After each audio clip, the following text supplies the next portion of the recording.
The Evolution of a Bad Boy, written by Susanna Thompson, narrated by Sarah Sampino. Chapter 18.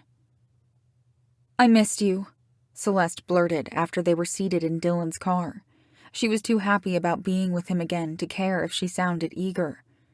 "I missed you too, Celeste. So much. I wanted to tell you how sorry I am. It wasn't a mistake. That's the stupidest thing I've ever said." She had been hurt when he said that after she gave herself to him, so she was happy to hear him apologize. The tentative hope she'd felt when Jenna told her Dylan was depressed over her now took hold in her heart. "So you don't regret it?" More people were walking out into the parking lot. Dylan turned the key in the ignition and began to carefully pull out of his parking spot. "I want to get out of here before someone interrupts us." He drove out onto the street and away from school. "No, I don't regret it. I only regret how I reacted. It was just such a shock." "You believed the rumors about me and Tommy," she guessed. "I wasn't sure about that, but I assumed that you had sex with your boyfriend. You were dating him for months." He hadn't asked a question, but she told him the duration. 8 months. 8 months, he repeated in amazement. "How could you hold out for so long? It must have been so hard to wait." "It really wasn't," Celeste explained. "I guess my feelings for him weren't as strong as they are for you." Now that she had started talking, she decided to lay it all out in front of him. If he walked away from her this time, she would know that there was nothing left to say. "I've been thinking about that, about how you picked me. It freaked me out at first, because it seemed too important. I didn't want you to expect too much from me."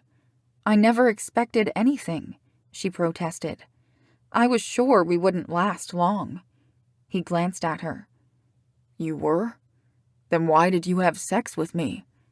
"Because I wanted to," she said simply. "It was all I could think about." "Yeah?"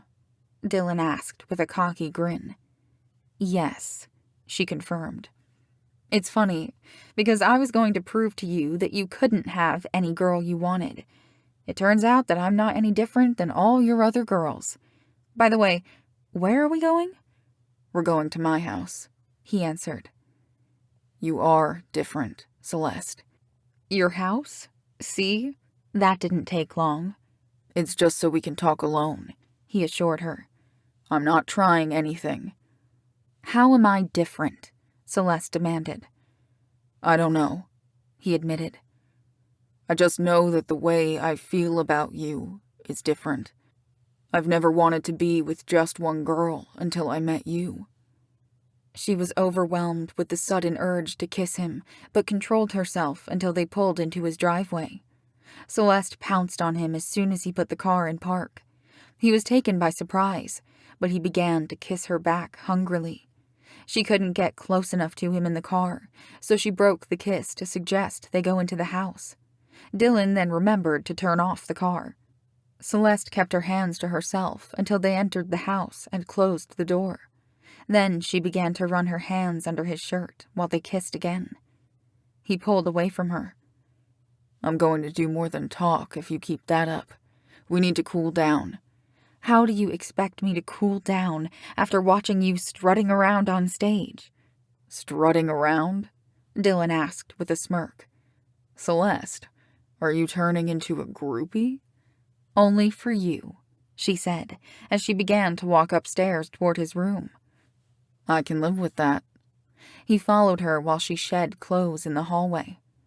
She was topless when he caught up with her. "Did I ever tell you how much I like your decisiveness?"